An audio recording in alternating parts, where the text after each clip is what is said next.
playing Olivia Darnell. And I'm Paul Nimi playing Oberon in Shakespeare in Hollywood at the Albuquerque Little Theater. My character, she is a beginner actress, and this is her first film working with Max Reinhardt. And I'm supposed to be liking Dick Powell, who's the star of our movie, but I end up falling for unconventionally Oberon over here. And he's a mystical character, and so many years for seeing. Yes, many would. Many years. Yes, and thousands of years. Do they or do they not stay together in the end? You'll have to come see Oberon, who is from A Midsummer Night's Dream, and me and my sidekick Puck have magically arrived in what we think is the woods near Athens. Unfortunately, it's the set of Max Reinhardt's 1930s film based on A Midsummer Night's Dream, and he's lost his two lead actors for the film, and he discovers us, and we look the part. So what better people to play the roles than Oberon and Puck. I fall in love with Ms. Darnell here at sight, and I want to ensure that her love is returned, so I get Puck to find a magic flower. But unfortunately, that magic flower gets in the wrong hands, and when that happens, of course, anything can happen. Sarah, Puck is he's Shakespeare's Puck from A Midsummer Night's Dream, and he and Oberon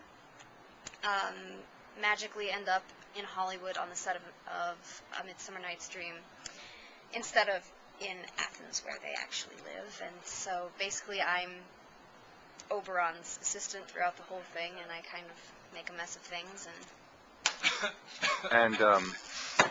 And Puck has been traditionally played by a woman through history, so this is kind of in line with that as well.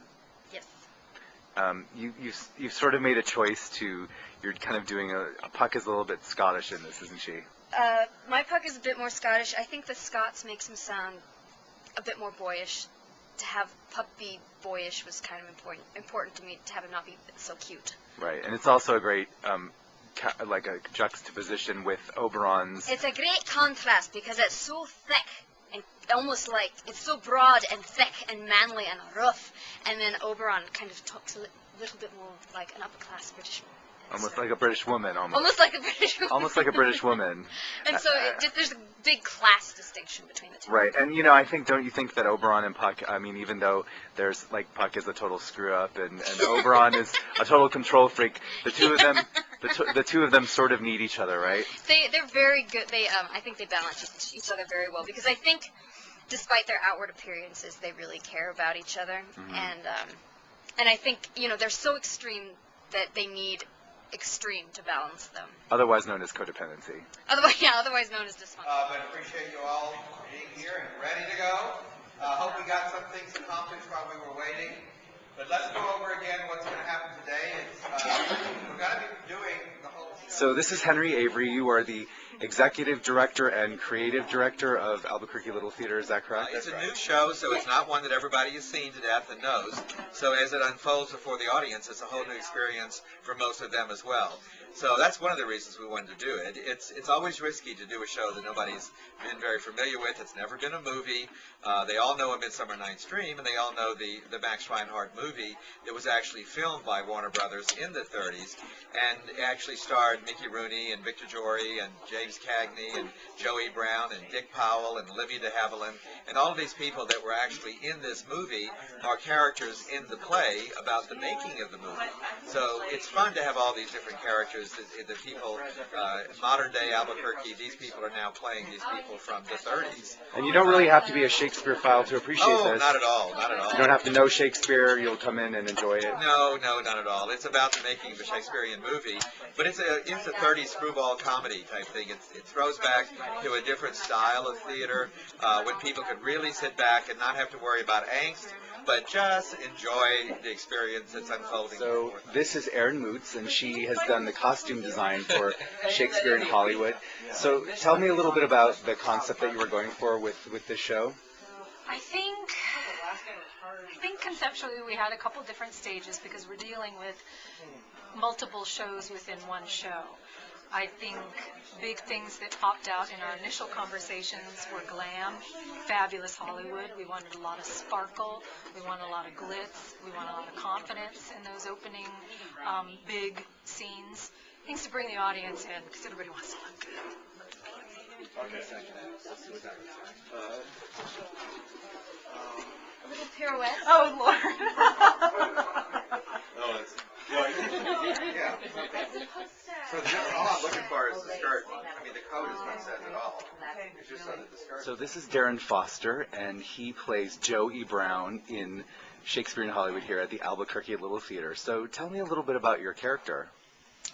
Well, Joe E. Brown was a movie actor in the 1930s.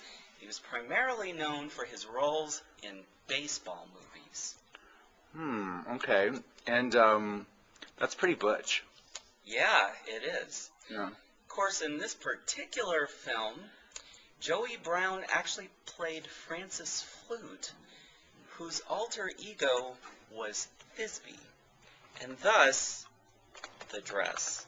Ah, well, it's really lovely on you. You're very stunning. And you know Thank what I you very actually, much. I love the shoes. They are kind of nice. They complement anyone's closet, really. Absolutely. Hi, I'm Michelle Smith. I'm in the show Shakespeare in Hollywood at the Albuquerque Little Theater. I'm a fifth-generation New Mexican, and I grew up coming to the Albuquerque Little Theater with my parents back in the 70s and 80s. Whenever one of them couldn't attend, I got to go. And this is a beautiful theater, and it's so much history here. But then what are you going to do when it's around the other way? There's no hole over there. We'll make a hole. Well, then make a hole over there. Worst case scenario, we just put a little Essos on the end of that road. Well, there.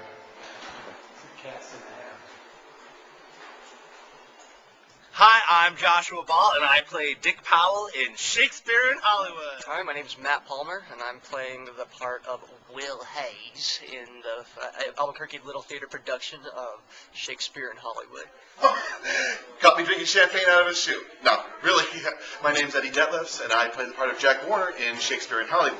You could always wear a different ascot every time. I'm just a production assistant. I like that dress. Yeah, me It's too. nice.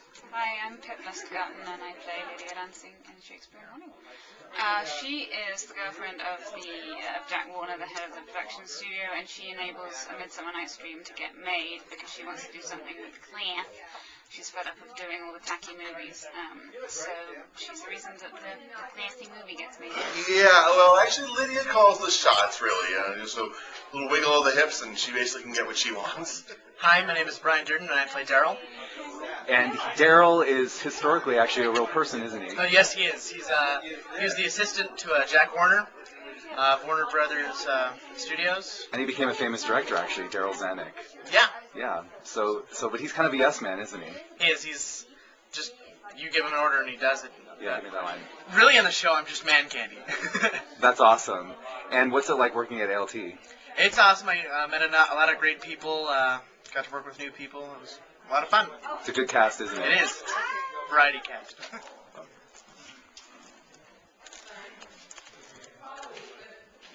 Dear Mother, call Aunt Ethel.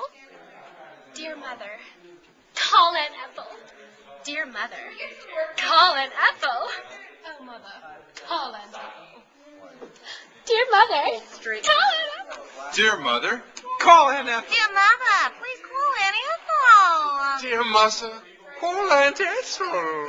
Dear Mother, call Aunt Ethel. Dear Mother, call Aunt Ethel. One. Dear Mother, call Aunt Ethel. One. Dear Mother, call Aunt Ethel. Dear Mother, please call Aunt Ethel. Ethel. Querida mamá, llama a tía Ethel. Hello, good evening, everybody. This is Luella Parsons, your eyes and ears in Hollywood at the Albuquerque Little Theater. And everybody needs to come and see Shakespeare in Hollywood from September 25th through October 11th.